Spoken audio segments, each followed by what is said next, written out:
Welcome everyone. Thank you for joining today's KSI webinar, Making Freedom of Information a Norm, a Right, and an Effective Tool for Good Governance. My name is Chu, and I'm the MC for the day. Freedom of Information, or FOI, is the public's right to access and to know the information held by the government. Not only can informed citizens evaluate the performance of the government, they can partake in decision-making process on how they wish to be governed, and through the processes keeping the government accountable and transparent. Globally, freedom of information is recognized as a fundamental human right. However, in Malaysia, freedom of information is yet to be recognized at the federal level.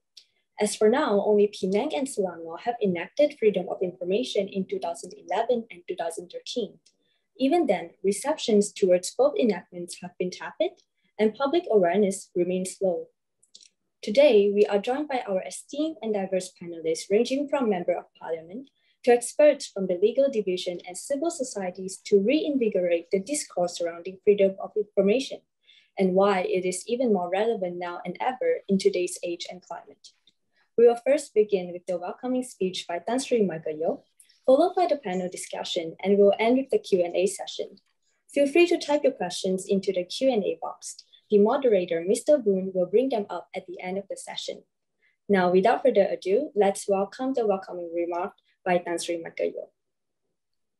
Thank you very much, Ms. Jill, YB, and distinguished speakers. Good afternoon, and welcome to the webinar on freedom of information. I believe this is very apt and timely at this particular juncture of our nation's development. Many of us in this space feel that freedom of information is one of the key pillars to fighting corruption and to ensuring better governance and transparency and accountability. So there has to be a stronger push for freedom of information.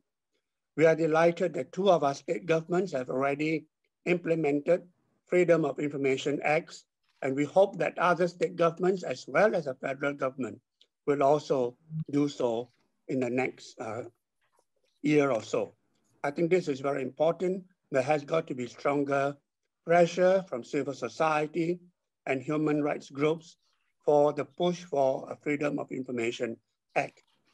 Speaking on my other hat as chairman of PROHAM, we do have been repeatedly calling for freedom of information to be part of our national laws. We feel that this is very important, very crucial, very critical to ensuring better protection of human rights in Malaysia. Together with freedom of information, we need to also ensure that whistleblower protection is also enhanced, because it has to go together. That if we have freedom of information, we need to be able to effectively defend all the whistleblowers who are able to use this information to expose wrongdoings and abuses of power. So freedom of information and whistleblower protection needs to go together.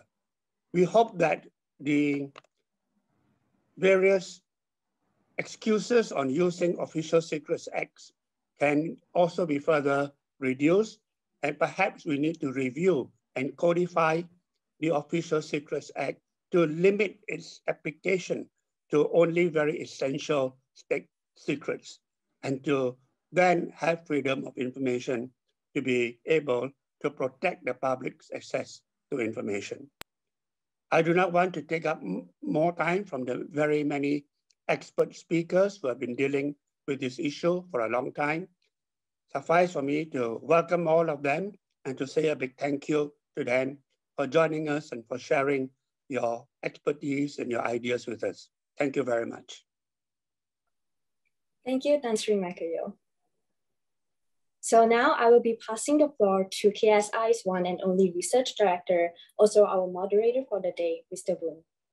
Thank you very much, Chu, and thank you so much, Tan Sri, for your introductory remarks.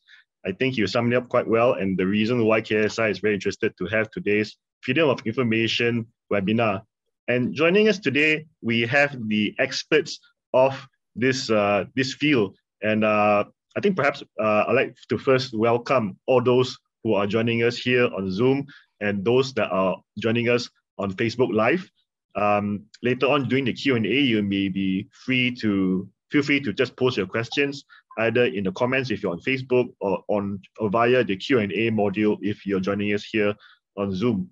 So my name is Vun. I am the Research Director in KSI, and we are taking a very specific interest in the freedom of information because as a think tank, information is very important for us to do analysis. Without it, it's not as ideal as it can be. And that's pretty much why today's webinar is on. It's a discussion that needs to be revitalized, needs to be reminded. And it's also something that's rather very niche and something that we should try to bring across to more people so that they know about this right, because it is a public right and a public good, freedom of information. So the United Nations Human Rights Declaration, Article 19, says that everyone has the right to freedom of opinion, expression, and this right includes the freedom to hold opinions without interference and to seek, receive, and impart information and ideas through any media and regardless of frontiers. So I think that's to set up what we are here for today. And we are hoping that Malaysia can follow these principles and wholesomely be able to allow our democracy to function in a better way. Let me very quickly just introduce our four speakers because they are very high profile, the best in the freedom of information area. I'd like to first introduce Yang Berhormat Nik Nazmi. He's the Member of Parliament for Setiawangsa, Keadilan's Organising Secretary, and the party's Central Leadership Council member. And he's here today because he served as a member of Selangor State Assembly Select Committee on Freedom of Information Enactment that played a key role in redrafting and passing Malaysia's first Freedom of Information Enactment, the second being Penang. So YB's involvement in FOI is an insight would be very useful for us later on. You also have Ms. Cynthia Gabriel, who's the Executive Director of the Centre to Combat Corruption and Cronyism, better known as C4. She's also an advocate and solicitor, a consultant at the United Nations Office on Drugs and Crime, and also a civil society leader on governance and anti-corruption issues. I also understand that she was a PJ City Councillor before this. Next speaker I'd like to introduce is Ms. Wathshlah Naidu. I hope I'm pronouncing it correctly. She is the Executive Director of the Centre for Independent Journalism and has extensive experience with civil society organizations like the Women's Aid Organization. And she was also with the UNHCR and was even an English teacher during the early phases of her career. And last but not least, we also joined by Dr. Punitha Silivarajoo, who is the Director, Policy and Research at the Legal Affairs Division, better known as DHEUU, at the Prime Minister's Department, and has been with the department since September 2017. She has a PhD in Environmental Policy and Law from Imperial College London. So that's the panel of speakers that we have today. And what I'm going to suggest today is that we're going to have a healthy relay of discussion. And I will start first by posing a question perhaps to Cynthia regarding what freedom of information is in the first place. So Cynthia, what is the right to information, freedom of information, and why is it so important to the rakyat? And specifically, why should the people, the rakyat, feel the urgency to access information? Thank you very much to KSI, to Vun, to Tan Sri Michael for this invitation, and also for holding it at this time because of the many things that are going on in this country and the state of conjurum that we are in. I just wanted to get back to the question that was posed. I think perhaps it's really important, apart from what is stated in the Universal Declaration for Human Rights, which very clearly espouses the right to information as a right. What it actually does is to allow citizens that critical access to information. What is generally known to be held by government officials should actually be made available and should be made public. And this is really important because it helps them exercise the voice, our voice as citizens in whatever public policy that affects us. We actually have a right to know, a right to be informed, a right to ask for information and a right to be given that information, so that we can monitor, we can give actually better feedback, better insights, better policies, and so on.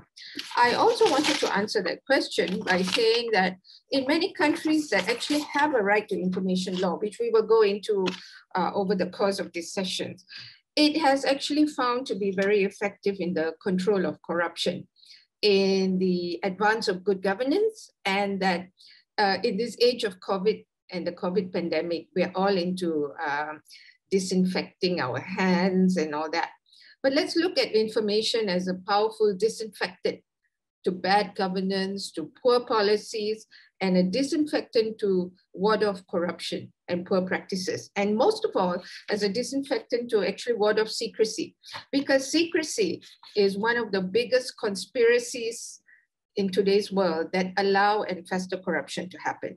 So with that disinfectant kind of language that we can help use today, it generally actually helps hold power to account. And this is really why most of us are in the work that we're doing today, is to actually hold those who have power, those that we have given power to account, and to help this really chronic trust deficit that we're experiencing today. So there's many aspects about why freedom of information, the right to information, is really essential. It's about controlling corruption, it's about promoting accountability in government, and most of all, it's about giving back the voice to all of us ordinary people in Malaysia. Thank you so much for that, Cynthia. Even though if you mentioned very highly about the need to keep corruption in check, but I thought it was also interesting to note that even if everybody was an angel, we still are prone to human error. And this is why we also need something like this around, so that we can just keep the officials in check, just to ensure that everything is smooth in terms of governance. So thank you so much for that input. Next, I'd like to pose a question to Yang Berhormat Nik Nazmi. So as we understand, you were involved in the process of formulating the eventual enactment of the Selangor Freedom of Information legislation. I'll be very interested to know, can you briefly take us through that journey, and what were the challenges that you faced, and what were the key issues that you faced in the journey to push through this legislation in Selangor? IB. Thanks. Well, I think, after we took power in Selangor, that was a major surprise in 2008.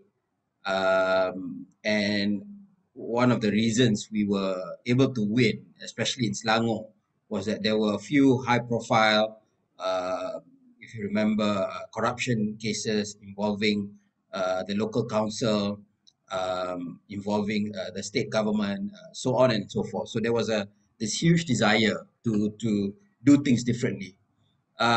So we made freedom of information as an important part of our agenda. And but I remembered that when we used the traditional or conventional way of legislating in Malaysia, where the drafting was actually done by the civil servants. If I remember correctly, and I think Cynthia can correct me if I'm wrong, it was at that time Elizabeth Wong, who was the EXCO, who was tasked to follow up on freedom of information. But she did her part very well. But when it came to the civil servants, this is something very new in Malaysia, because for so long we have been shaped by laws like the OSA, by Sedition Act, and so on and so forth, which are very much colonial or Cold War sort of legislation. So on that basis, I remember when the FOI was first tabled in the State Assembly, it was very much, it was not in the spirit of FOI, let's put it simply like that. And so after we made noise and we expressed our unhappiness as the backbenchers, then the government and the speaker agreed for a select committee to be formed. And I remember that at that time the select committee members was myself, it was Hena Yo, Sari Sumit at that time and so finally when we when the select committee was formed, we were able to then get input again from civil society. I think Cynthia was involved,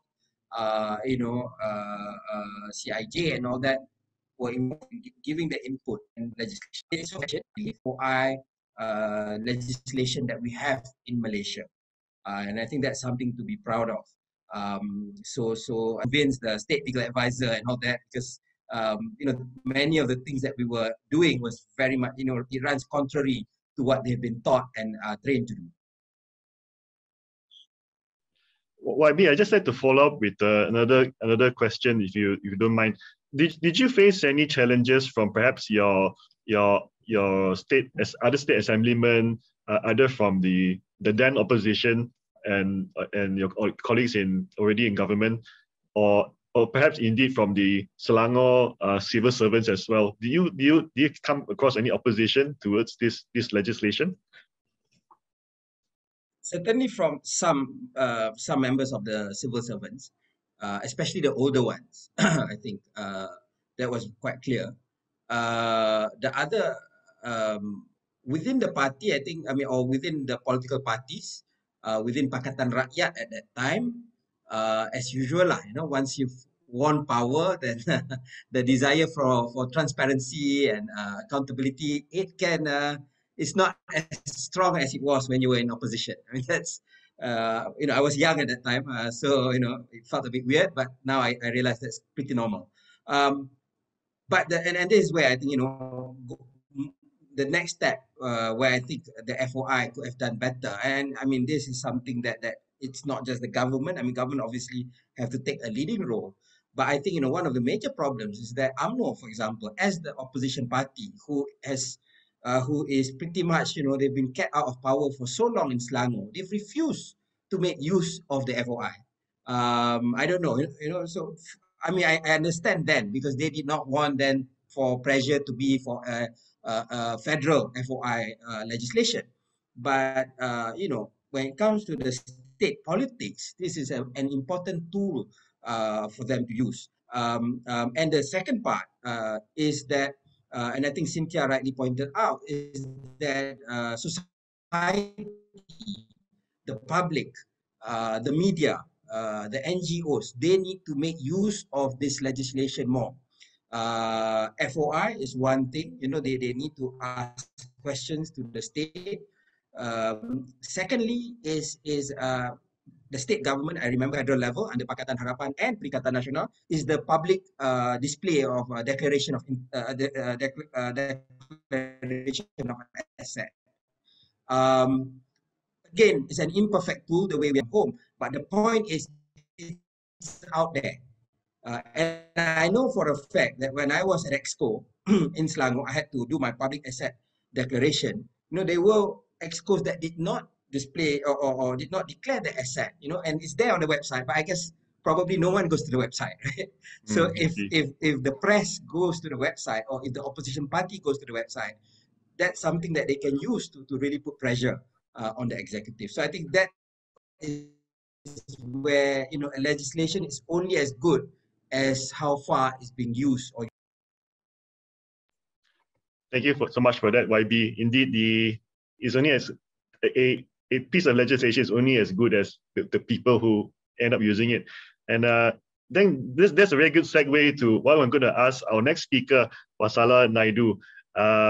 So YB talked a little bit about organizations that are accessing it. So I'd like to ask your perspective from the Center of Independent Journalism. So as an organization, hoping to access information using the FOI enactment in Selangor, and perhaps maybe tell us your experiences or challenges within that you experience within Selangor and Penang, if there are any, And how does that compare to the challenges without the FOI in place? So maybe take us through a little bit of that experience. Yeah, thank you very much, Moon, and thank you, KSI, for organizing this. I think what we need to do is, first of all, locate it into a discussion where there seems to be a disconnect, because the public in general, we are in a kind of a landscape where information is often clouded within a cloud of secrecy, right? And we are used to being told what the state wants us to know, right? And then if the state then, of course, adopts this parameter where they focus on containing access rather than promoting access. So if that is already the premise that we start with, it really challenges the environment that we have for information. So even in the context of states with legislations or enactments like in Selangor and Penang, that continues to be challenged because the challenges here looks not just in terms of the substance of the law. YB said there were already challenges in the drafting period, but also challenges with regards to the mechanisms which are in place to enable access to the information, enable access to the opportunities provided by the legislations. I will give you a few examples, right? We are working with some partners, including partners in JCI, Sunway University, and SINA project in monitoring and assessing the effectiveness of the implementation of the Selangor and Penang enactment. And what we are finding out is there isn't enough structures within these two states to enable maximum access to the information in a more progressive way. Cost is still very, very prohibitive. You know, Penang submitting an application, it's 50 ringgit submitting, yeah? So, but for every data for each year is an additional 100 ringgit. So imagine if you're doing a research or if you're a journalist and you need data for 5 years, you're already expected to pay an amount of 400 to 500 ringgit. Now, I don't think most media or even public or CSOs will have that much of funds available to access the mechanisms in place. And then we have the concerns about the state and federal divide. Now, access to information in Selangor and Penang is very limited to information that's available, that's part of the state powers. So that means anytime there is a conflict with matters that are considered federal, you don't get access to it, yeah? I don't want to go into too much about talking about OSA because we'll be talking about it later, the official secret set. But this is the scenario and environment we face even within Selangor and Penang, which are states which opened the doors and created the opportunities. So what more in states with no legislation or, if we're looking at it within a national framework that without a legislation, then we see multiple challenges, yeah? And especially within the current context where we are experiencing, a public health pandemic like COVID-19, and sort of like parallel to that is our continuing political turmoil. Access to information is crucial, but even data around COVID, the granular data was denied to Selangor State. Yeah. In terms of vaccination plans, sometimes there's delays in terms of how we access data. And it's a real struggle because at one point, it's not really an issue about transparency because the data is there, but sometimes it's difficult to access it. How do you go? Which website do you check? There's so many conflicting information out there that often we don't even know what is real and what is not. Hence, we find ourselves in the situation where we are even dealing with this extreme level of fake news or disinformation. So that's the scenario, yeah? But taking it back to the people on the ground, how are they even accessing information about the government's recovery plan? Yeah. Where is the level of transparency and the mechanism to disseminate it? We recently had a series of roadshows. We started off physical roadshows last year in Penang, in Johor, and then online roadshows or virtual roadshows for Kelantan, Sabah, and Sarawak, just to hear feedback from different stakeholders, members of parliament, legislators, academics, media, public, And we realized that the challenges are huge, right, in terms of accessing. So, and there is the challenges goes like, it's very, very vertical and if you're looking at it from the perspective of people on the ground, it's very difficult for them to understand the basic concept of the fact that information held by public authorities is actually, it's owned by public. It's our right as public to have access to the information. Yeah, that in itself, it's still not very clear. How are we then able to access this? So we are continuing to do more test cases, to do more, figure out ways of how best to streamline this.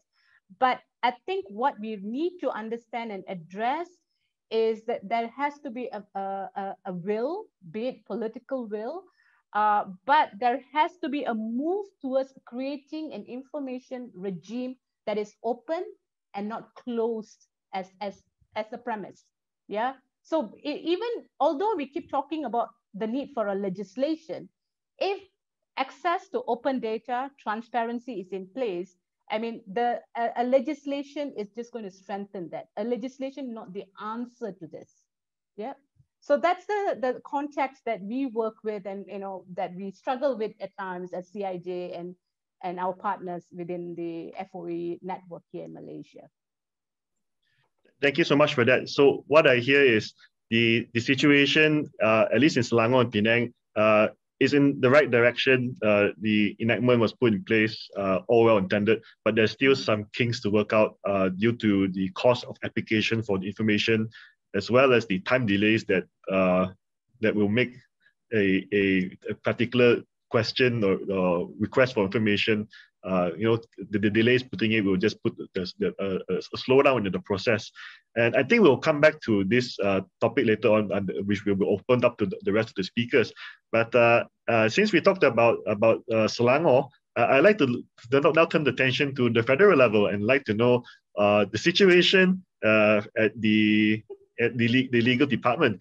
And I'd like to now pose this question to Dr. Punitha. And I think we will jump straight into the key question that everybody wants to know, and which is, what is the current progress of the freedom of information, the legislation in Malaysia at the federal level? And how receptive have the stakeholders been towards this, the introduction of this legislation? Dr. Punitha? Hi, thank you so much for inviting the government to participate in this. Hi, hello everybody. Wathshlah, Cynthia. Okay, basically, we had a cabinet decision, I think in 2018, where there was a decision to look into enacting a freedom of information legislation. And of course, the task was then given to the Legal Affairs Division of the Prime Minister's Department. Following that, I think, if I'm not wrong, 2019, I had a discussion then with Wathshlah and Cynthia. If it was 2019, I think, right? Yeah. So that's where we actually started rigorously looking into roping different people into this endeavor. Of course, the civil society, they have been doing that from the beginning. Of course, then to get the buy-in of the public sector people as well, the government as well. That was our task at that point in time. So several forums, discussions, everything. We had consultations with stakeholders from both the public and private sectors, primarily also to educate them a little bit about the importance of having a legislation on FOI. And also, informing them about the importance of right to information at large. So that was, our primary focus.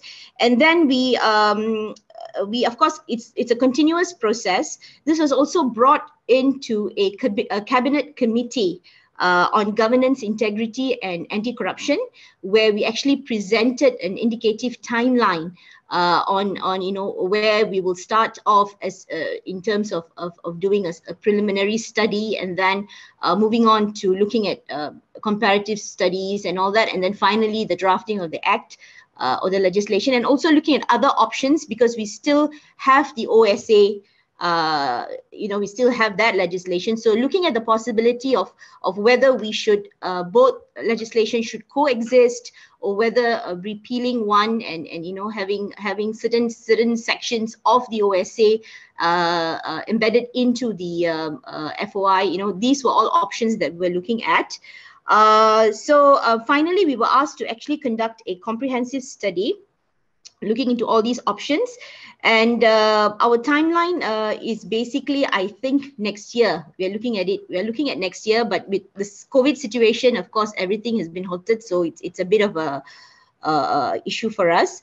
Nevertheless, continuous engagements. We actually had an engagement with the public sector, with some of the agencies, telling them a little bit about FOI, right to information, and also trying to gauge how receptive these agencies are with the entire idea. So I think it is a continuous process. It's also,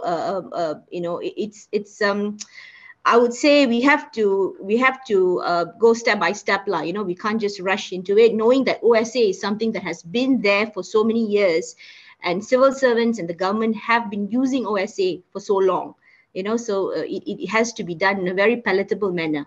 So yeah.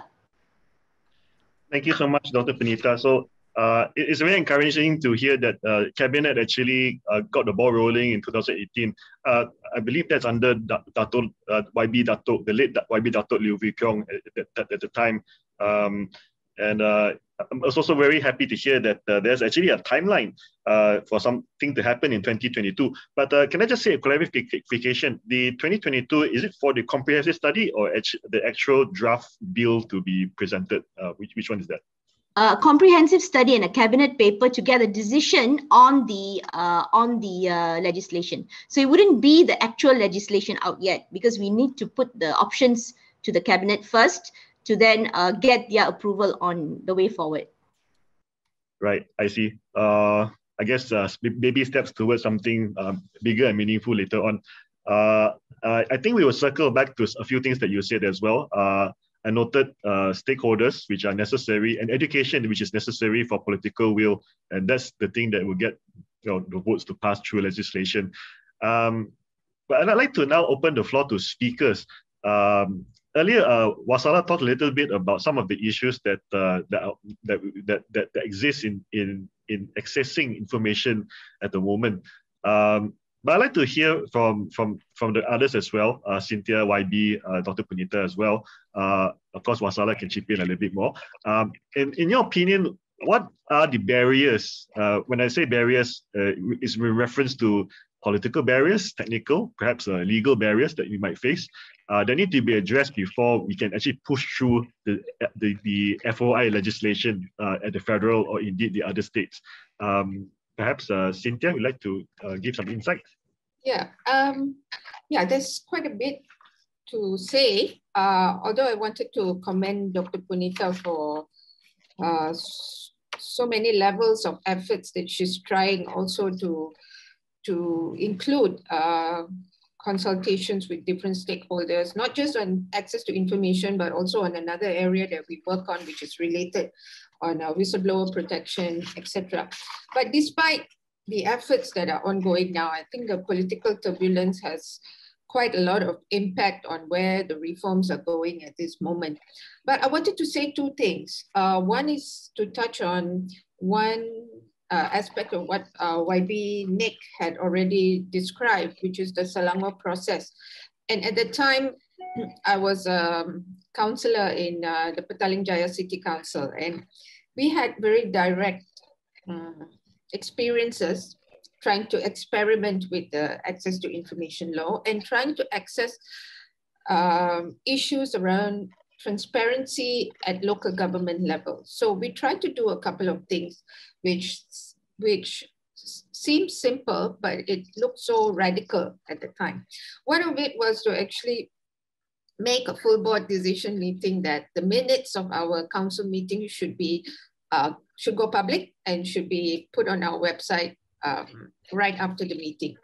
And even something like that got quite a lot of resistance from the various department officials, because it was something that seemed so bizarre, so unheard of, because the culture of secrecy and also using the OSA, in which almost every document, including municipal council minutes, can be chopped with a sulit chop. And once it's sulit, it's just sulit.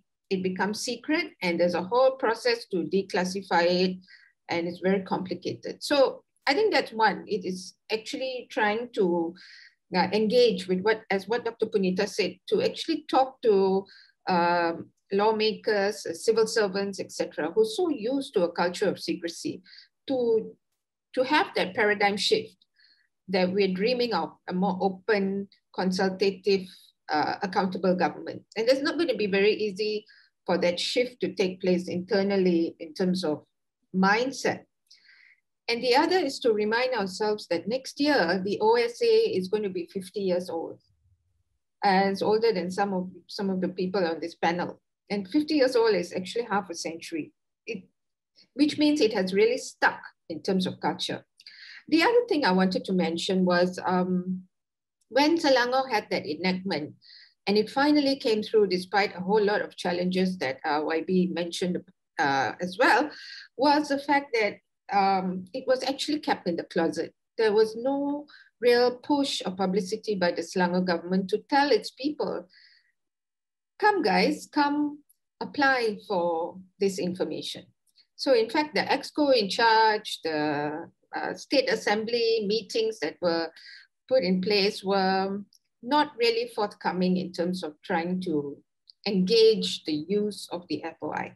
And a lot of the reason then was because Selangor was an opposition state and federal was still riding on the OSA. So it was very difficult for Selangor to sort of go naked, expose themselves and be very consultative and open about everything. And then the federal government would still be hiding behind secrecy law. So it was understandable, but it was also something which was very difficult. And then we have something very controversial like big infrastructure projects. Just one more example, the KDX highway, which was supposed to be a highway to elevate traffic in Petaling Jaya and Kuala Lumpur. It was supposed to be built over the LDP. And it was going to evict about more than 10,000 homes, if I remember correctly. And these homes were in the heart of Petaling Jaya, all the section 5, 6, 7, where all the houses have been there for the last 60, 70 years, etc. So many residents were encouraged by us from NGOs and also from the PJ City Council to go apply for information, find out about who's the contractor, why does it cost so much, how was it being awarded, why ask for the tender and different issues in order to understand the reasons for the KDX highway, etc., the transport master plan, etc., etc. But what came back to us was, this is a federal project. So many of the aunties and uncles that applied for this information at the time were completely disappointed because it's a federal project. It's under the Official Secrets Act, which means that the enactment was obviously subservient to some bigger laws like the OSA, so information cannot be shared. So when these things happen, it is such a disappointment, a big factor to keep people away from wanting to try further. And then there were also issues, I think Hannah Yo at the time, who was the speaker, she had a special investigation on why there was such a small number of people who were actually using the FOI. And it was found out that there were major serious infrastructure issues related to it. It wasn't just about budget, it was about capacity training of the officers and the fact that it was so decentralized. Every agency has a FOI department. And when we went to apply for information, the officer was missing. They couldn't find the form for us to fill out. And there was no information that came back. So after 2 weeks, we released a press statement, and then suddenly the media officer there is calling me and said, Cynthia, why are you going to embarrass us like this? If you ask us directly, we'll give you the info.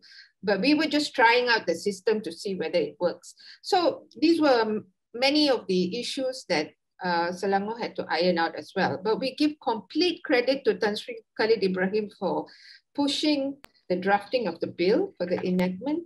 But the challenge then became how to use it and how to make it more popular, how to make it more of a right that it will empower citizens, and that didn't happen. And it won't happen until federal comes up with access to information legislation. And it isn't just the OSA. I just wanted to name one more provision, which is Section 203A of the Penal Code. This is really serious because this is about preventing civil servants from exposing information, and any information that was classified as a secret would then have them liable to pay up to R1 million, to be fined, and it also carries a jail term. So it's serious. So the control is not just the type of information, it's the platforms, and it's also the way in which multiple statutory limitations are imposed. And much of it is on strict liability provisions. So it's very hard for you to win a case in court if you actually take up these matters. So these are real. And I was actually hoping we could use this session to assist Dr. Punitha and allow YB Nick to find a way to maybe have a special parliamentary select meeting or a special meeting to discuss a whole lot of challenges now, especially during the COVID pandemic and the political crisis. And even what happened yesterday is also a lot about accountability and the lack of transparency around how Parliament is informed of important matters, what kind of decisions it should be making because the information was not given to them, and so on and so forth. So it's a very real current issue that we should find a way to assist Dr. Punitha also in a whole lot of work that she's doing in trying to draft cabinet paper that will convince policymakers that it's the right direction to go. Thank you so much, Cynthia. I like the idea, a special parliamentary committee, perhaps for the FOI. And I think, yeah, this sounds like a very tangible way to move forward. And interesting that from what I hear, there seems to be a tussle between the politicians, be it at the councillor, the town, the local government level, all the way to the federal government when it comes to getting certain information. No offense to Dr. Punitha as a civil servant, but yeah, there seems to be this competition almost, it seems. I'd like to now very quickly move on to YB. Do you have any views to put in on this question? No, I mean, I think going back to the same point, right, where I accept that the government, whoever is the government, once they've enacted the legislation, obviously they should do more to promote it and empower it and provide enough resources. But ultimately, this is a tool for the public to hold the government to account, whether it's the politicians or it's the civil servants. So, after, as Cynthia shared the story, as I was telling just now, after we've gone to power and we were trying to do this, I think trying to find 100 million ringgit each year for the Selangor state government to pay for free water was easier than to do FOI. And seriously, it made a bigger political impact in terms of votes, which are what most politicians are after, right? So that's where I said, this is the best tool for civil society. It's the best tool for the opposition. And I think that's why they rather than looking at it from a partisan perspective, it should be seen as a strengthening institutions and strengthening how the way we do things.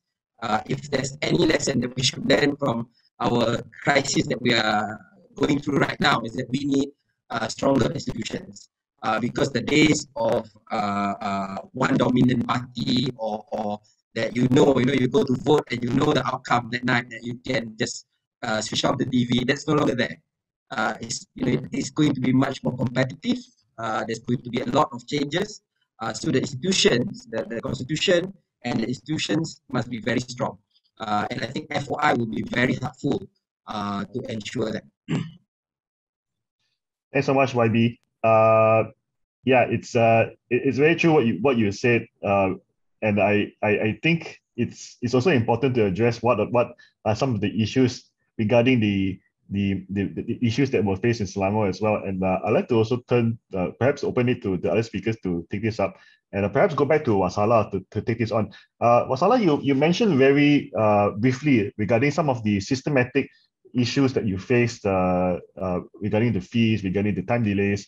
Do you know what is causing this? And perhaps this is also where YB can chip in, because he was pivotal in the enactment of the Selangor FOI.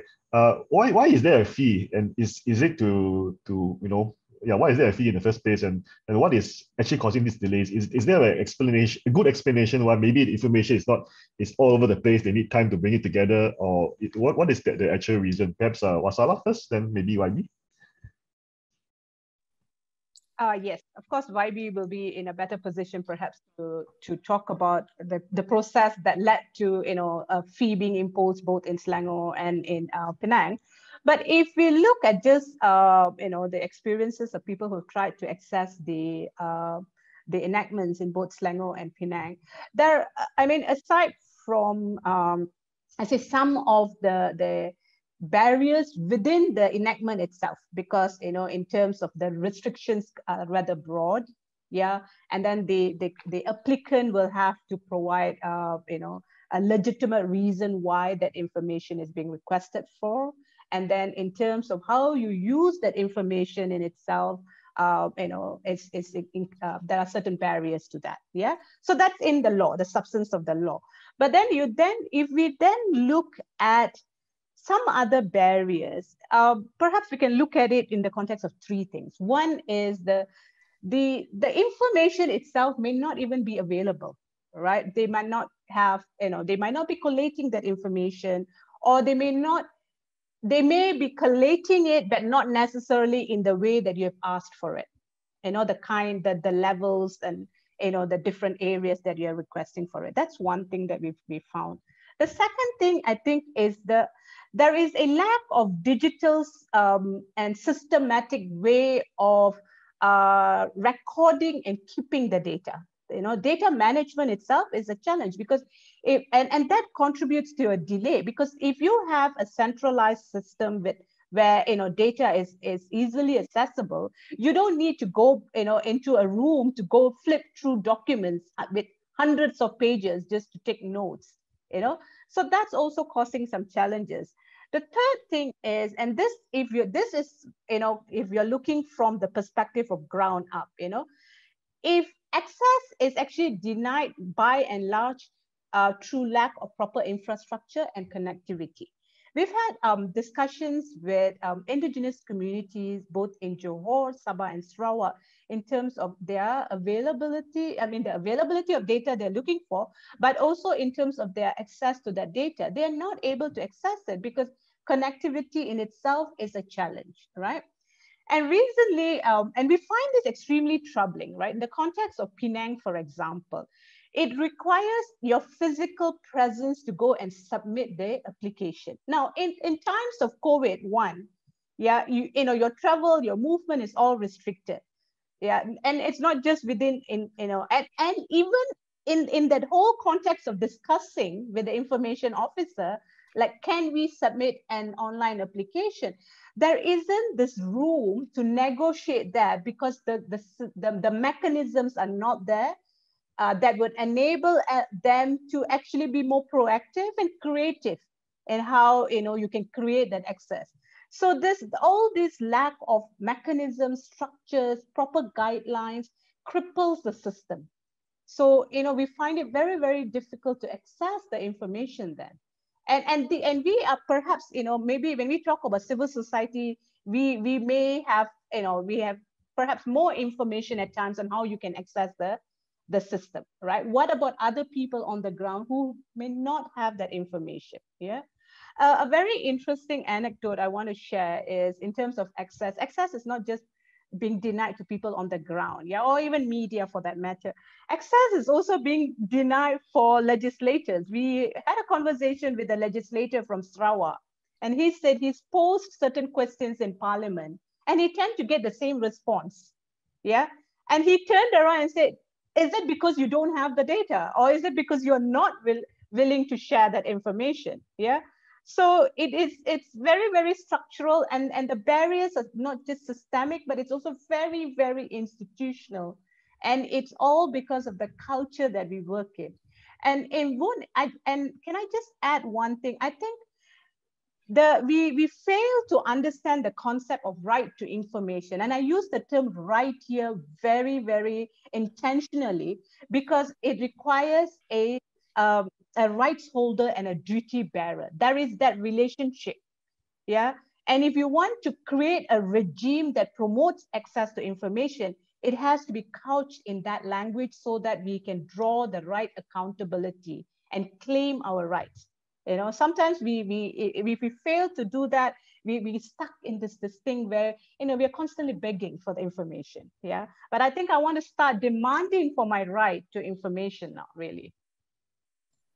Very interesting. So actually the information is there, but the access to the information is somewhat lacking, and the powers that be needs to make it a duty to provide the information to us, because it is the citizens' right to have that access. Interesting. Now I'd like to turn to YB once again. You're free to chip in to the earlier question that we asked, since you were involved with the whole Selangor the legislation, perhaps not in the implementation of it on the systemic level, but only at the legislative level. But were there any thoughts, any feedbacks to you after the adoption of it in Selangor? Like, did people come to you saying like, hey, YB, you know, this is great, but you know, there's something lacking here, got this problem here. Can you look into that? Was there a situation like that you faced?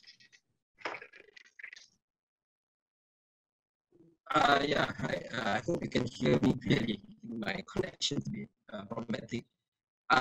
Anyway, not so much. I mean, because to be fair, at that time I was just in the select committee. I wasn't, you know, the exco in charge. And I think, I mean, Cynthia would know better, but I think, you know, the adoption of the policy wasn't as much as we would like. But just moving on to another point that Wathshlah was mentioning just now. Not just information per se when we're talking about FOI, but there's also the question of data. And I know government is trying to do more in terms of open data and all that. And I don't envy your position, Dr. Punitha, because I know, I mean, my experience in government, you know, how, you know, it's like silos operating, and you know, even like the Department of Statistics, they treat the statistics as, you know, they say it's treasure that must be kept. And you know, for us, yes, it's valuable, but it should be used for the nation's good. And I think now the fact that, you know, we have so many, we have the ability to process big data to inform our policy making. You know, to have better, for example, minimum wage policies or financial transfers and whatnot that's more relevant. So we need better data, but our data, the data that we might have those data that's in various ministries or in various agencies, but it's not put together and it's not analyzed together. And that's another angle to it that's very important. Of course, I mean, we have to bear in mind in terms of data protection as well. That's another part of it. But the fact that, you know, Malaysia can do it so easily because we have an IC. You know, if you know, if we go to the UK, there's always that huge debate because they're very scared of losing their privacy with an identity card. But Malaysia, we've already crossed that thing since 1948 probably, and that allows us to have a lot of data that will be very helpful for policy making. But unfortunately, I think one of the hurdles, I remember our time in government, and I've been in touch with civil servants as well. It's a major hurdle to get that data, the data synchronized, and I think that it should be, you know, it can be under one big policy, and FOI is part of it in terms of how we manage the information that we have, that the government departments have, to have one, so that the government itself can be better informed, but also for the public rakyat to be to be able to exercise their right to information. Thank you, YB. I'd like to continue on with the very last thing that you mentioned. How can the Rakyat keep themselves more informed, and how can they keep the government, whether federal or state governments, more accountable? Is there a way that you can suggest, perhaps as a politician? Well, I think most legislators are, especially if they are not members of the government, even if they are backbenchers, right? Most of them are underfunded and understaffed. So I think you should approach your local legislator, or maybe a legislator that is working on bad causes, education or poverty eradication or legal reform. Approach them with that and use now the fact that you know that the emergency is ending and the legislatures are sitting, so make use of that space, you know, for them to submit questions and whatnot. Or you know, I think I don't know. I mean, I'm sure CIJ and all that might have templates about FOI legislation, right? I mean, we can learn about what we did not do enough in Selangor and Penang, and we can do better. So those sort of things, I think, if people who are really passionate in this, they can work with legislators, and I'm sure there will be, you know, legislators who are not just interested to give out food packs or looking at drains. Nothing wrong with that. I do that too. But you know, doing the real policy work that they should be doing as legislators. And when you have those sort of champions, you know, it can make a difference. So can I just add something to what YB just said? Yeah, sure. Because I think in trying to look forward and trying to find a way for us to have better data transparency and so on, I think the one thing that we have to our advantage is technology, because we live in an information age. So sometimes it feels a bit crazy that the government still hides behind so many secrecy laws. And there have been many times in which technology has actually outshone the secrecy law in actually exposing this kind of information. I mean, it's basically technology has touched almost everything that it has come into contact with. So this is the era, I think, that we need to promote investigative journalism, as dangerous as it is. I mean, in some countries, you even get killed for exposing info, but this is the way to go, because you in the absence of freedom of information legislation, you have more and more insiders offering information to MPs or to civil society groups like us. Sometimes you get packages of information left at the door of our office. We don't really know who it came from, but inside it's full of stuff, exposing GLC malpractice, exposing all kinds of stuff, but people want to highlight it, but they don't dare to do it. So they are hoping for another platform in which it could be used, maybe a member of parliament, a civil society group, or someone. But I think this is the era in which we need to promote citizen journalism. Everyone has a mobile phone. So with a mobile phone comes a camera. And we see now that even doctors were putting out videos showing how desperate the situation were in some hospitals, and immediately they got rebuked by the health ministry and all for showing these things. But this is the era in which we need to challenge that whole notion of be quiet, keep everything under wraps. It's no longer that time that we should be quiet. And I think that culture to speak up and the right that Wathshlah mentioned needs to be asserted. And it is being asserted on many fronts, I think. And this needs to be built in order that there may be a real argument that can be put forward in parliament and in the cabinet paper, etc. That the time has come, you know, people are already, it's no longer an excuse to say people are not ready. Everyone wants that information. Everyone wants that knowledge. Everyone wants to be informed. And it's not just the public, it's also the MPs. You know, they get information coming to them so late on their tables, bills coming in so late, not knowing not knowing how procurement systems are moving now with the pandemic. Everything has gone back into direct negotiations. Where's the transparency and access to information in quite a number of important stuff that affects public life? So I would say one of the things that we should do is something which is a bit more disruptive to the current culture, which is to keep exposing. And it's about enhancing the courage of ordinary Malaysians to do that, despite the environment which isn't so enabling. And I think the other aspect is not so much to focus on the law, but to also build the capacity of many people to look at what information is already publicly available. So in the work that we're doing now, we are working, for example, on a project with Bursa, the stock exchange, the Securities Commission, and so on, to look at public listed companies. They have to issue reports every year, annual reports. And in the annual reports, there's a lot of information about governance, about how the company is managed, etc. But it's the challenge here is that because we've been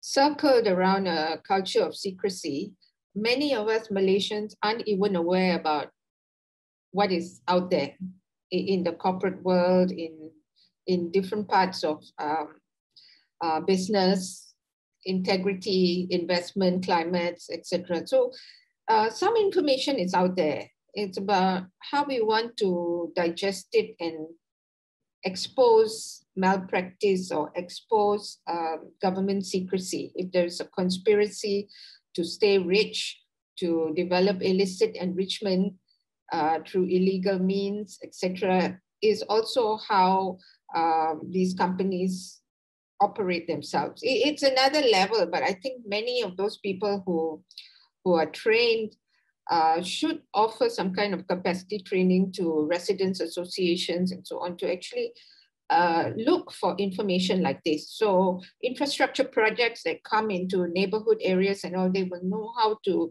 extract the right info on developers. And so it's not difficult, the info is there, but sometimes it's just that we're not trained to look for it. We don't know where to look for it, how to look for it, and so on. So I think this is a role in which MPs like YB Nick can actually help their communities. In Petaling Jaya, we have so many professionals living all over PJ. They think that they are smarter than the other person, and they are so well equipped in terms of tech skills. They can be harnessed and used to actually hold power to account. But it's about getting that info and helping them look in the right direction. So Bursa is actually quite keen to promote access to information around this direction. And so far, I think there's no arahan dari atas that they shouldn't do it.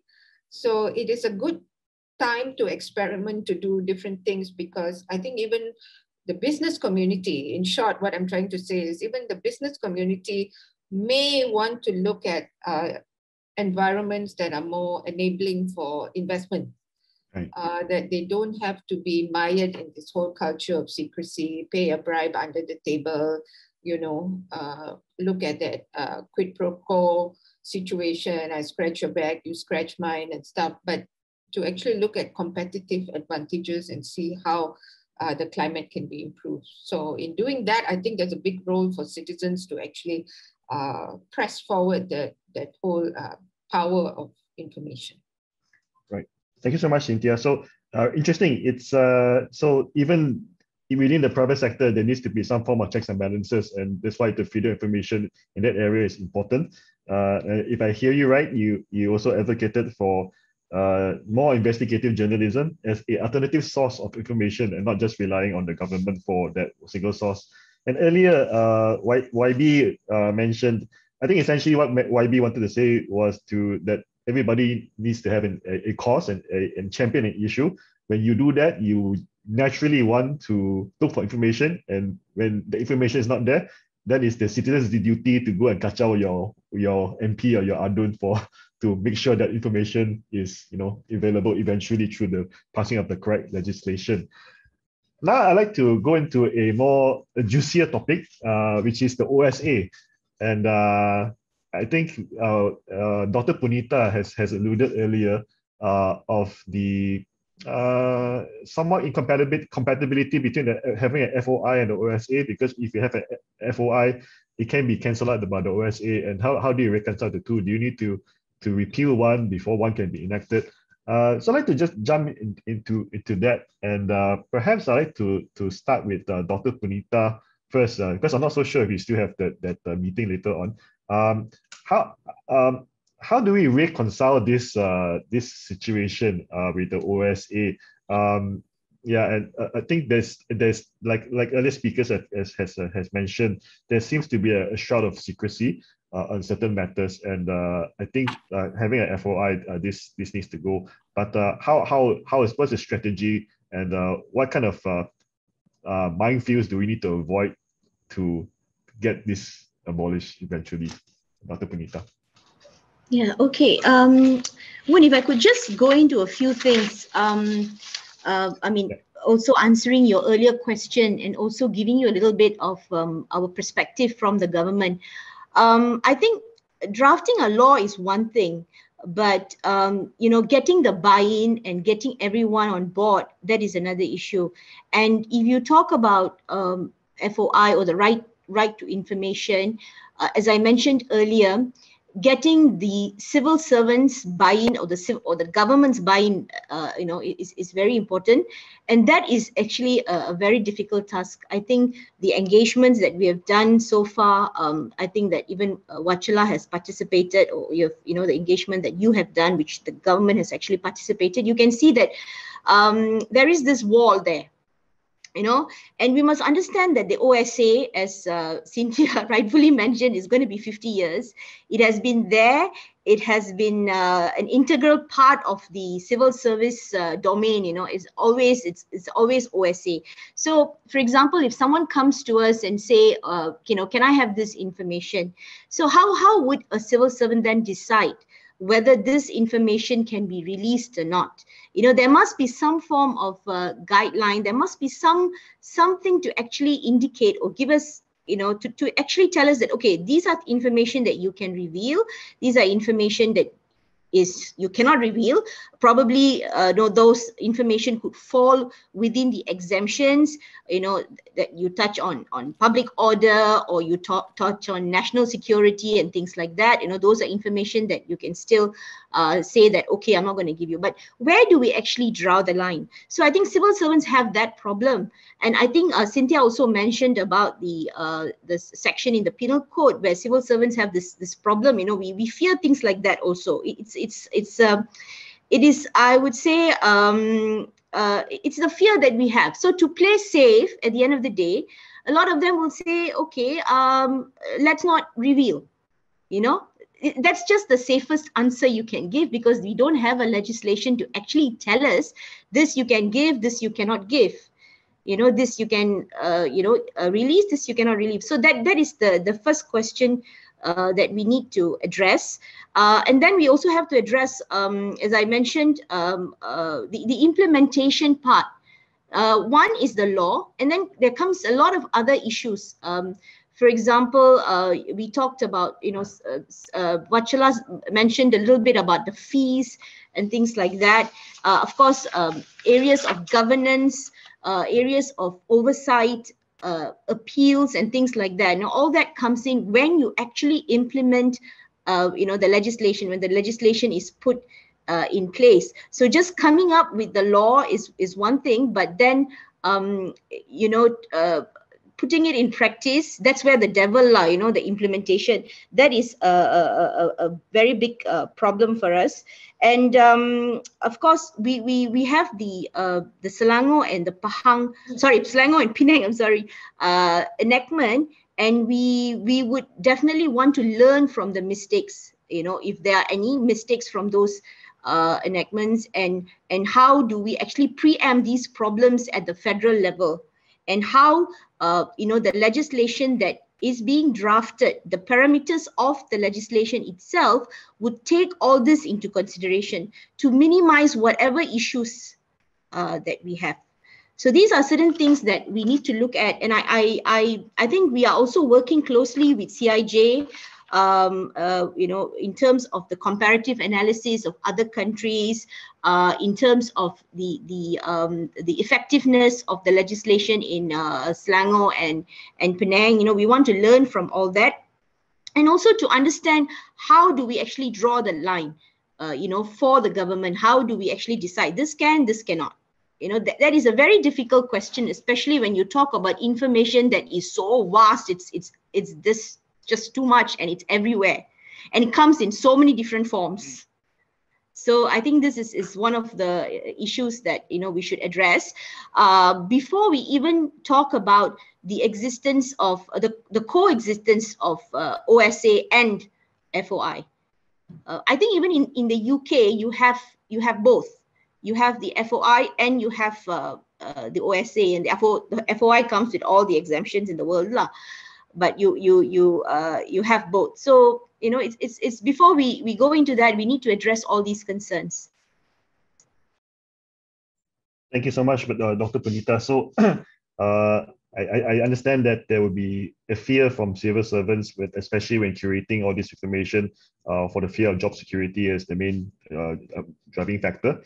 And yeah, I think Malaysia, we have this problem where even if there is this whistleblower legislation, there seems to be a culture here where we pursue the informant, not the crimes that are being highlighted, and that's like a recycling of a culture of fear for the sake of control. And but thanks for that insight. Now I'd like to come back to the other speakers, also back to the FOI. Perhaps starting with Cynthia first, and then after that Wathshlah on the issue of the OSA. And do you see this? How do you see it unfolding in the near future? For me, it boils down to political will. We had a very interesting window open with the monumental change of government in 2018. Prior to GE14, I think civil society had played a very important role in also pushing for the Pakatan Manifesto to incorporate commitments around right to information law. So it was inserted into the manifesto, and I think a window opened for the drafting of a legislation. Now the political situations, it's more than complicated. It's really problematic to actually even understand whether the reform agenda has been binned or it's still there. I think that's the first question we need the government to answer. In terms of legislation, I understand a lot of work is still being done, as how Dr. Punitha shared the challenges. Before you even get to the legislation, you need to create a more enabling environment where no one is actually going to be penalized for exposing that information. So this is where I think we need to work around that area of creating that more enabling environment. And I want to use different stakeholders again. The corporate sector is one, the academic community is another, to assist in the narrative of better data transparency and a more enabling environment, so that insiders will feel less threatened, or there need not even be insiders if there was a framework around how information can be shared and how government can be more open. There may also be a need for people like YB Nick to impress upon his colleagues over this, the importance of this in integrity and governance, because there are some friends of mine who, before winning power, say something about why we need this And then after they taste power, they change their narrative to something else.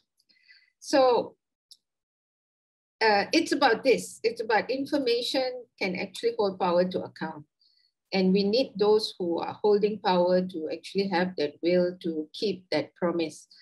And I'm really glad to see that YB Nick is still on so many panels actually promoting that access to information. It's really remarkable actually in this day and age that consistency is there among some of our MPs. And we do need to promote that kind of culture in which more people speak the narrative of data transparency.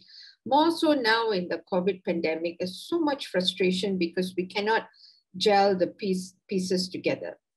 In our starting work on investigative work around procurement of vaccines, you just look at the non-disclosure agreements by the big pharmas, the big pharmaceutical companies. It's amazing what they're trying to hold back from you. You just don't have access to information on so many levels of data. So we don't know what we're procuring. We don't know how much of the national budget is being used to procure. We don't know whether we are now begging for vaccines which are lesser quality or better quality, that now Europe doesn't even want to admit AstraZeneca made outside Europe and Japan, and many other issues like that. So we don't have that kind of willingness in which data can be shared because information is power. So I just feel that we need to build the narrative a lot more, and we need to bring in different stakeholders.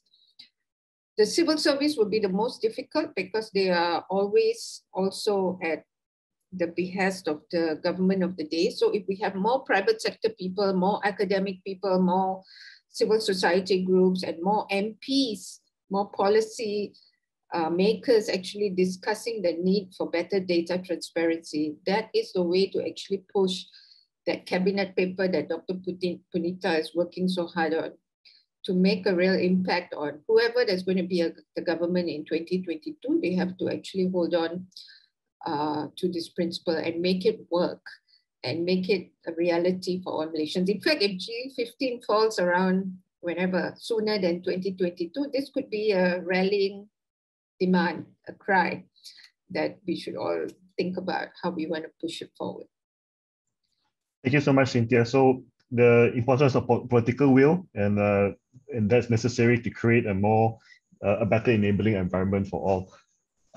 We actually got just slightly above 10 minutes left for this webinar, and I'd like to give opportunity for our participants to post questions in the Q&A.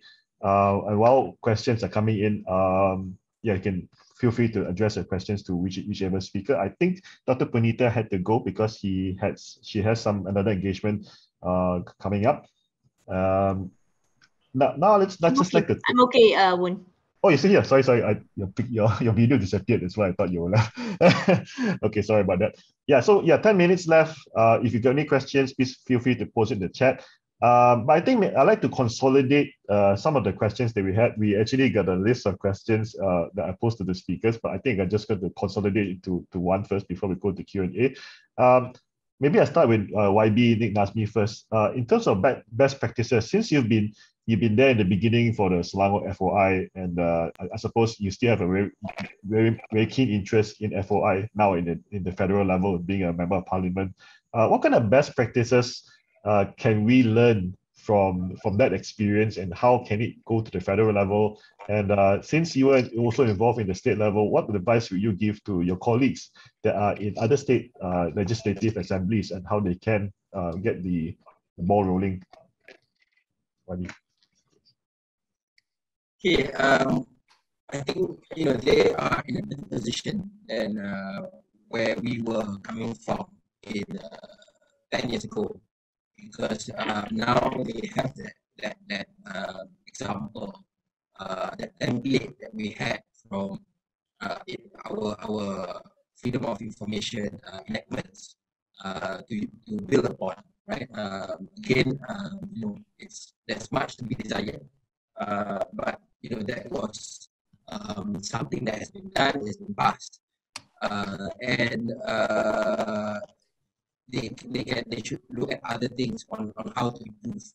But I think yes, I mean ultimately until we have something that's comprehensive, looking at data and information, you know, even I mean looking back at the Whistleblower Protection Act and all those things at a federal level, then it's not going to be that straightforward for the states because I mean, Dr. Punitha knows very well that in Malaysia, we are a federation, but, state power is very, very limited. In terms of practice, even a unitary country like Indonesia, the provinces can have much more powers than state governments in Malaysia. So, but, if any other state can do it, then, I mean, they should that at least put that in the statute books, right? But again, they have to encourage civil society, and I would encourage politicians to make it as a tool in the legislature as a way for them to hold the government to account, because it's only in their interest anyway, right? And I think in this day and age, where things are so the political situation is so fluid, we really need to be focusing on the basics, and that's about the institutional reforms. So I think that would be my advice. But ideally, I hope that Dr. Punitha's work at the federal level would come to fruition, and that would be very, very helpful in then allowing state legislations to just follow through, much more easier. Thank you, IB. Yeah, it's interesting because Malaysia, we have a situation where the federal apparatus sometimes overwhelms the state one, and if there's no legislation at the federal level, then it will be difficult for even state adults to seek the correct explanation for federal matters that happens in their own state. So I thought that was interesting. I'd like to circle back to Wathshlah at the moment, and also like you to also answer your suggestions in terms of best practices. But since you're with CIJ, we're Center for Independent Journalism, I'd like to also seek your views on how the FOI has affected the work of journalism. So earlier this morning, as I was sitting in the COVID vaccination center, I read a tweet from one of your CIJ members saying that she was harassed, or rather a police report was lodged against her for seeking accountability on another vaccination center for some of their staff having the virus, and rather than commend her for raising that matter, she was, a police report was lodged against her instead. So we seem to have this culture of, hey, don't say so many things, people will do nasty things with the information. How do we reconcile this kind of perception, and how do we make people more aware that this is information is important for the sake of keeping things accountable? Wathshlah? Thank you. Just to elaborate a little bit, CIJ basically is a civil society organization, and our organization is not necessarily made up of media organizations, right? Or media or journalists and so on. We work on promoting and strengthening media freedom as well as a media watchdog. So in that context, what we've realized is, over the years in our discussion with journalists, the premise that they start with is restriction of access because of everything that we've discussed earlier, the legal framework, the infrastructure, the other challenges in terms of cost and so on, limits their access to information. Yeah. And if you look at how they are also faced with the, not just the OSA, not just Penal Code Section 203A, we are also looking at Evidence Act 114A. We are also looking at now the recent fake news ordinance, right? Emergency ordinance, status of which, we're still unclear, but it's still there, and it creates this barrier, or creates a sense that if you're not even able to get the data, but second thing is you have to also be very careful how you report on the data.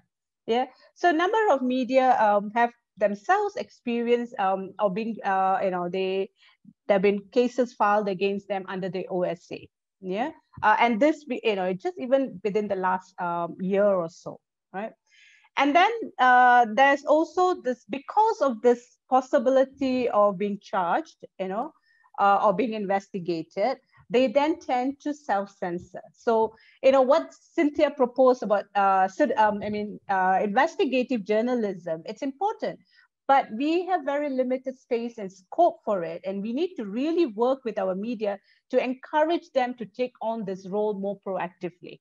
Yeah, because it's a fine balance. We are all aware of the crackdown, the restriction media is facing. Just yesterday, 6 media personnel were basically hauled in for questioning because they appeared at the scene at the Serdang Maps Center, right? So with all this fear, and I think what media would now need to move on in terms of continuing with their role as as the fourth pillar or fourth estate, and to promote a more balanced reporting, promote a more ethical reporting, they would need to challenge the system per se, because the system works at restricting the access, works at restricting their right to freedom of information. And within that scenario and landscape, they are literally grappling to get the information. Even information about, environmental impact assessments are not automatically, available. So how is then the media going to be reporting on impact of certain development projects?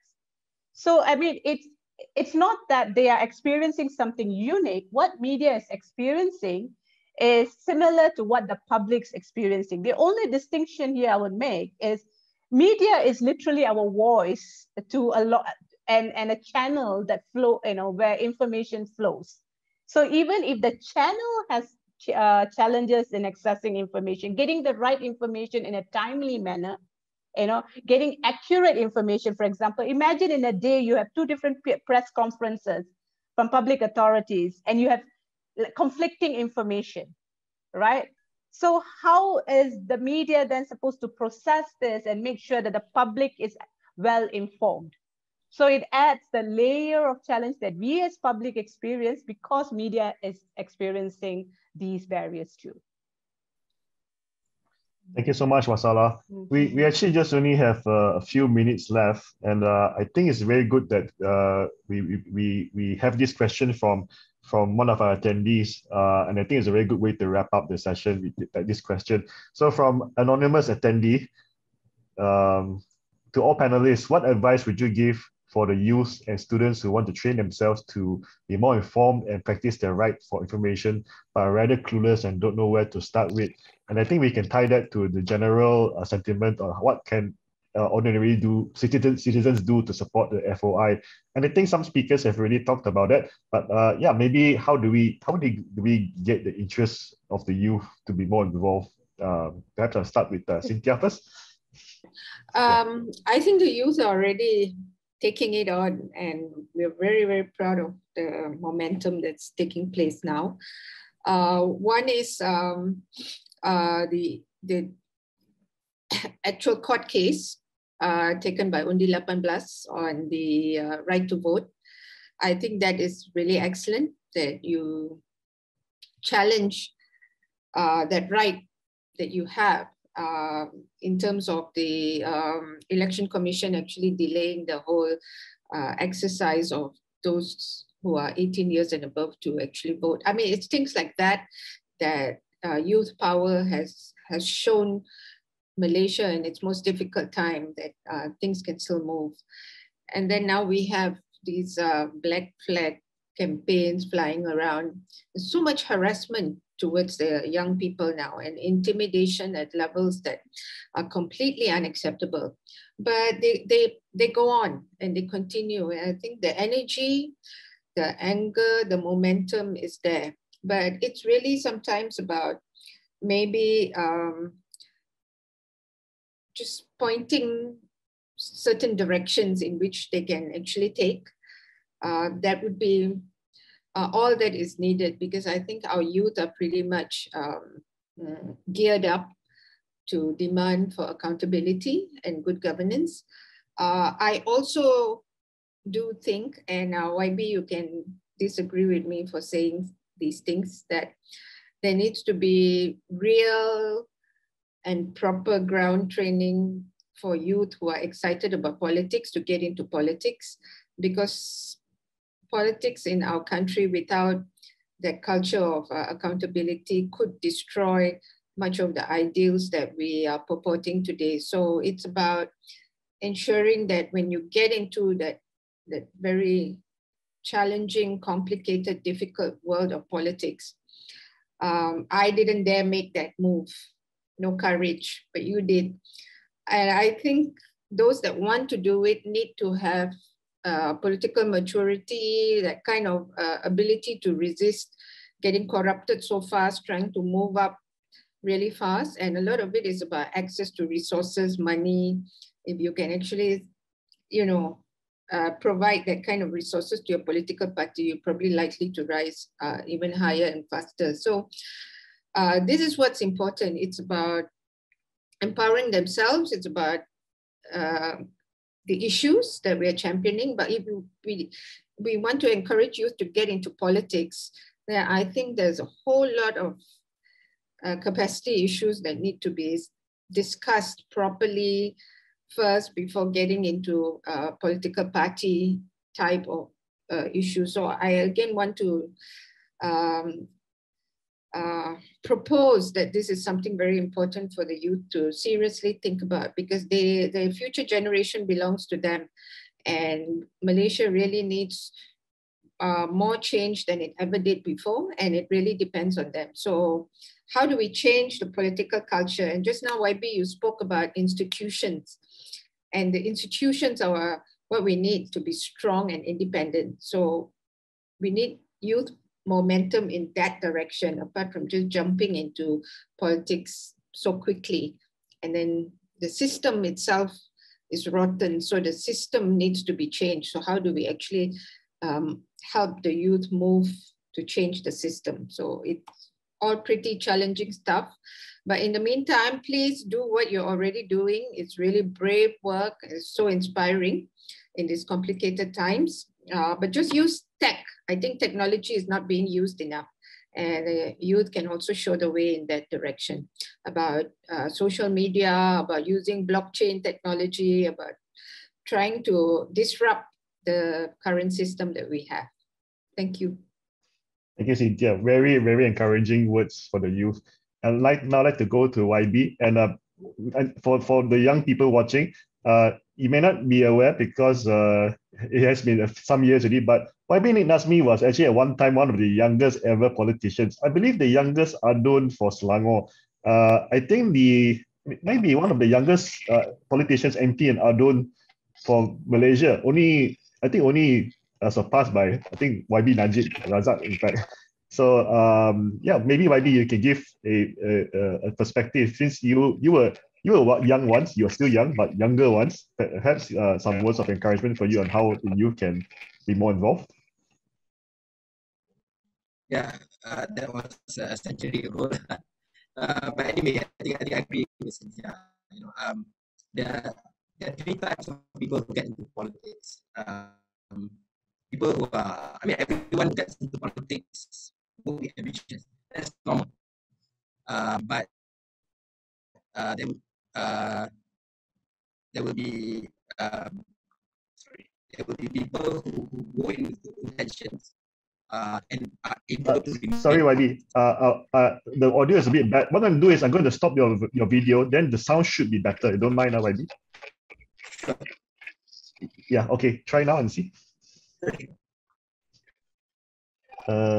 Yeah, please continue, YB. Sorry. Hi. Yeah. So yeah, I'm probably my battery. But anyway, I think so. People with good intentions, and there are people who can remain steadfast. There are people who just go there for some interest. But there are people who start with on the right track. And when they see the opportunities and what's laid before their eyes, then they change. And that's normal. That's human nature. So like any superhero or supervillain, they have an origin story. So that's something like that. But I think the most important thing is that you have to be grounded. You have to be, you have to be able to see things on the ground. Not just doing the high level stuff, but also looking at the realities out there.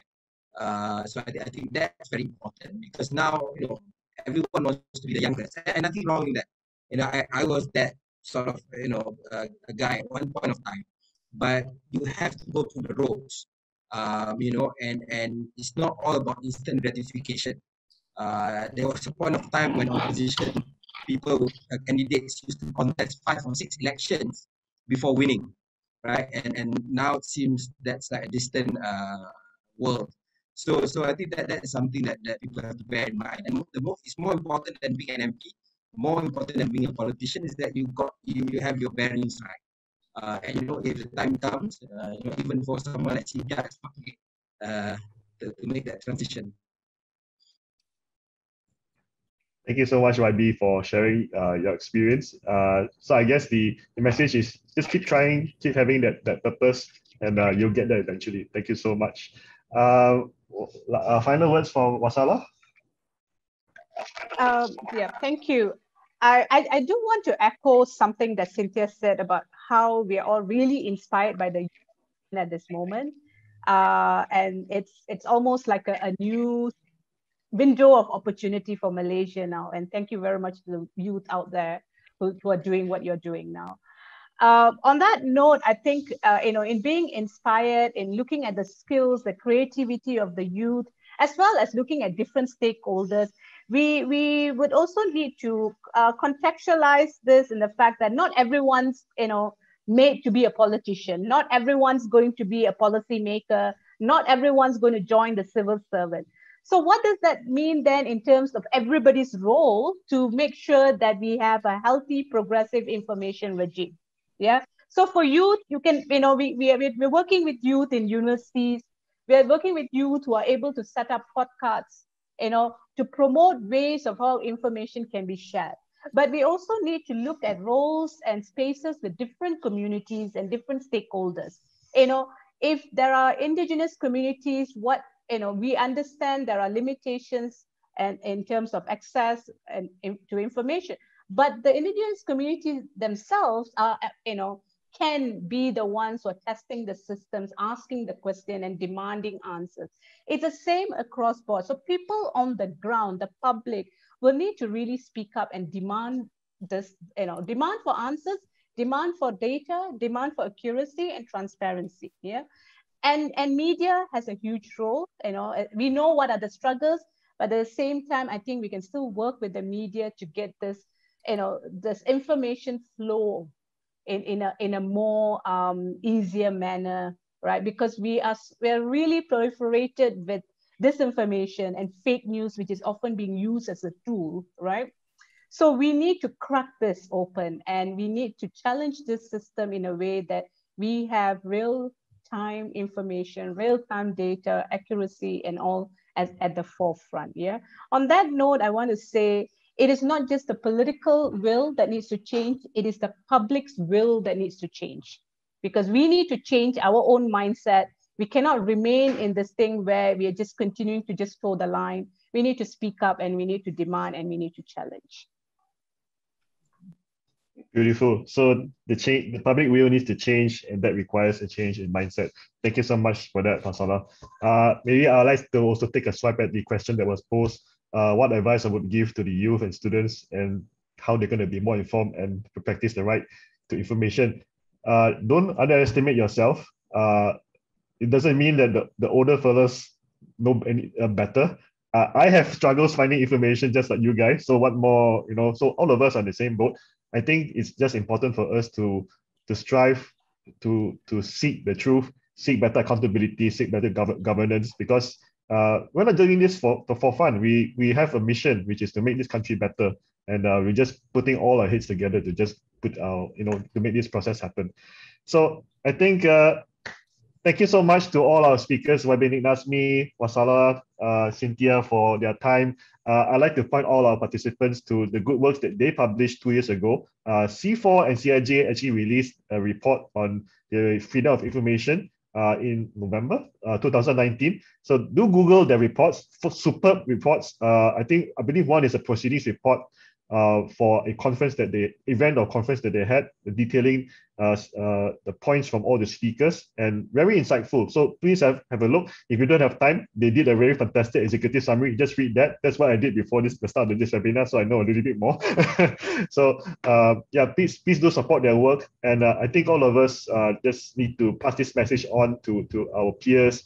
Freedom of information is very important. It's a necessary component of good governance, and it is not something that we should be begging for or knocking doors on. It should be something that is easily available. It should be a public right for the citizens of Malaysia, which is a necessary in a good functioning democracy. So with that, I once again like to thank our speakers for spending their time today, an hour and a half plus. Thank you so much. And we went over time a little bit, but I'm very thankful for their input.